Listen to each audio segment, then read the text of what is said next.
All right, here we are once again, backstage, Austin City Limits Music Festival 2022. Chris Mosier here, joined by Sofi Tukker, which for the longest time I thought Sofi Tukker, not the first time you've heard this, is a she.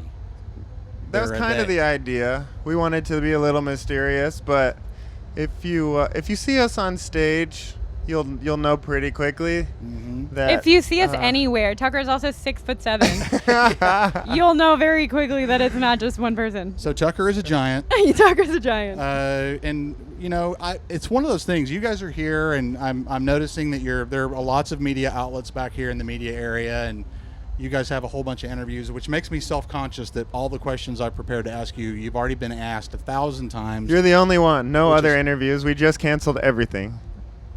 Well, I wish that were true. I did want to ask you, though, the backstory of the band. You guys were both attending Brown University when you first got together.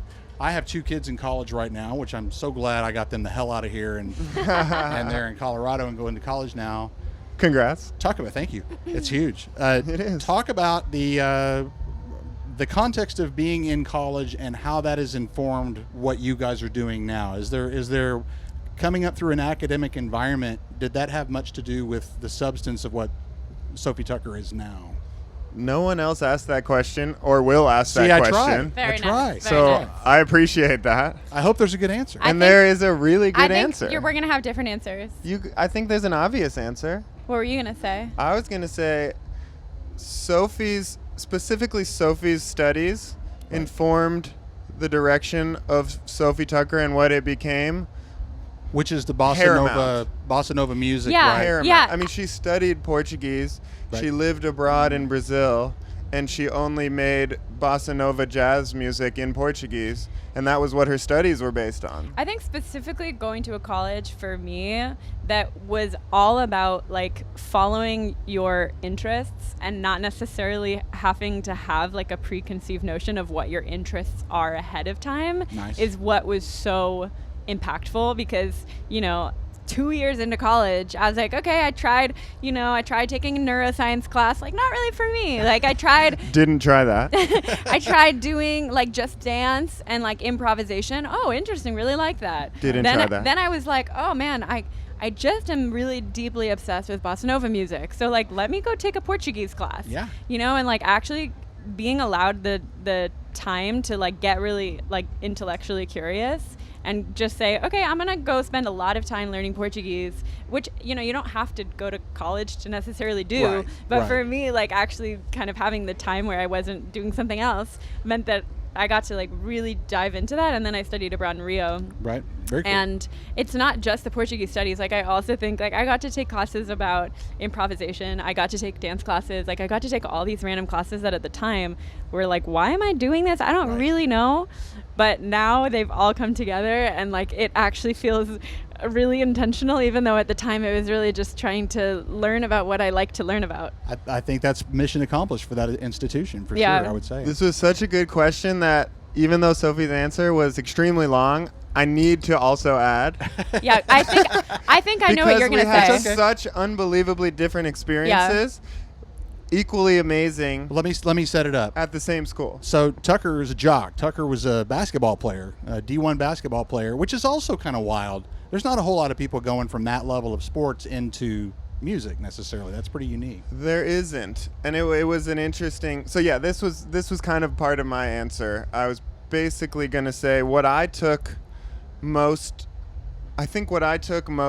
from school into Sofi Tukker was the work ethic of being a Division I athlete, where you have to wake up at 4 a.m. and go run stadiums and then lift and then go to practice and then go to class and then go back to practice, and like the stuff you do and the schedule it's so insane when you think about it, that like working all night in a studio or getting up and going to play a rave and getting on the airport, this stuff's kind of easier. Yeah. And it seems crazy, but having that sort of mentality of pushing through pain a little bit was actually an interesting thing for me and Sofi to butt heads on. And I think she's taught me maybe to be a little healthier in work ethic determination vibes, and I've definitely brought her a little bit more like, it's okay that you're tired, you can keep working, you know?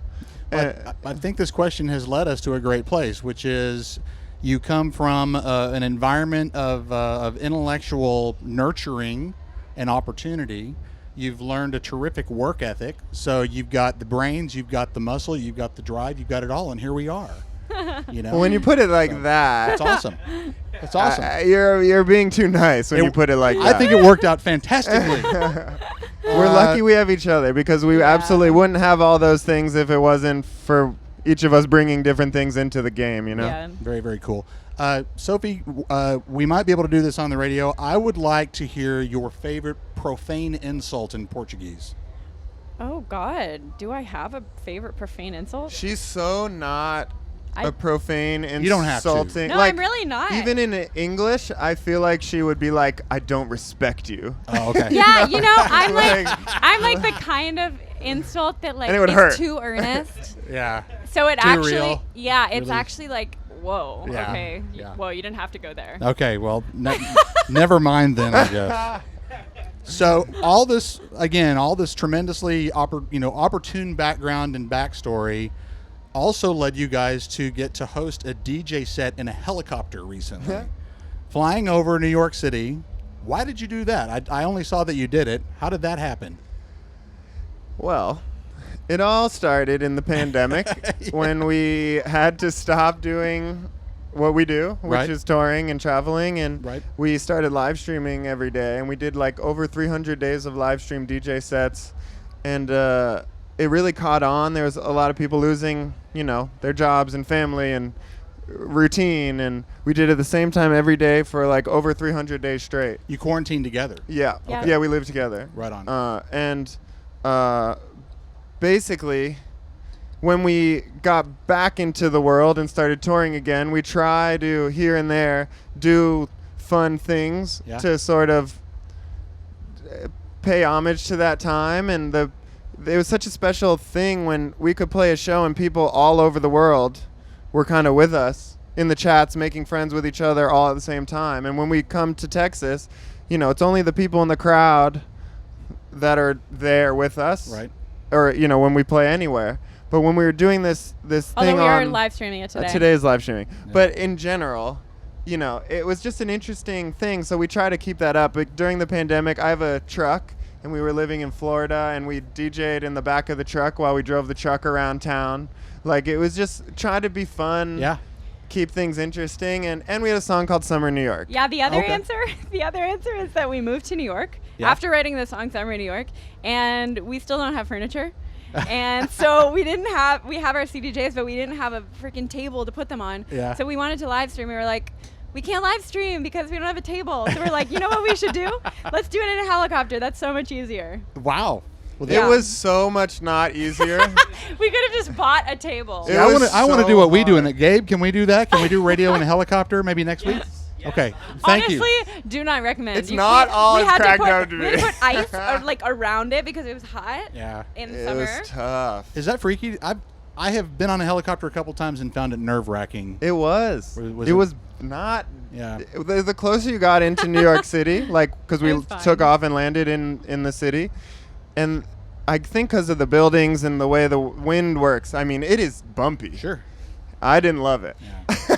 Not a good sell. And how's New York treating you? Are you loving being there? Oh, we love it so much. We actually started the band right after college. We moved to New York. Mm-hmm. So it kind of feels like the birthplace of the band. Yeah. And, a lot of our friends and community are there. So it feels really good to be back. Yeah. Terrific. I'm going to rapid fire through a little bit so we can wrap up. Sorry, these questions are so good that we're talking forever. They are really good. This has been, I don't begrudge any moment of this interview. It's been great. Yeah. Any particular Austin experiences to share? You guys have played here a bunch of times. Anything for the Austin folks that they might like to hear? Last time we were at ACL, I think it was 4 years ago, we played in the Tito's tent, which I think is right over there. Which is a little small. Right. And you guys are really on the much larger Miller Lite stage. It was small, and it was just rammed, and it was a real show to remember. Like a riot. Just felt incredible, and we've been waiting to come back ever since. So, how does that feel? What's that moment? And looking at live, some of your live video is just, obviously, the lights, the show. It's a spectacle. What's that feeling like to kind of be you're in control of this large situation, but you're also there's a give and take? I mean, tell me, Sophie, first, what's it feel like to be on stage? Sum it up for us. Have you ever had sex before? It's like He was telling you about That's a really personal question. He was telling you about his kids. So. It's like that. Okay. It's a give and take. You know, That you're sounds in pretty control, good. but you're also surrendered. You're super present. It's like ecstatic. It's the best. That's what it looks like. Tucker, how about you? Because Tucker, you're in more technical control because you're running the console and stuff. Yeah. I wouldn't have said that. I get where she's going with it. Yeah. I think for me, one of the most fun parts of it, and like challenging at times parts of it, is being the wrangler of energy. Yeah. And like, yeah, I'm doing technical stuff, but making sure everyone all the way in the back, all the way on the side is engaged and is on the same wavelength and is participating. Tucker will call you out also. Like, He'll I'll be literally "Guy be in like, the purple shirt. you don't have your hands up right now. And then they go, phew. You. That's his style. And yeah, I have a bit of an aggressive style, and I do love that. I like that's really cool. So anything else? Anything else really exciting you guys lately besides just being the rock stars that you are? Did we say we put out an album? I didn't mention the the questions album. were so good. Yeah, I don't even It's remember. called Wet Tennis. Quickly mention the album. We've been touring it for like 4 or 5 months. We just got back from Europe. Yeah. It's called Wet Tennis. It's actually an acronym that stands for when everyone tries to evolve, nothing negative is safe. Ah. Yeah. See, I thought it was a sex thing. It's also a sex thing. It always is. Okay. Right on. Obviously. Wet Tennis, it's awesome. Sofi Tukker on stage, Miller Lite stage, which is right over here, 5:15 this afternoon, and terrific to meet you guys. Terrific Thank to you meet so much. Thank Amazing questions. It was Thank a you. pleasure. Thank you very much. Sun Radio, we're done.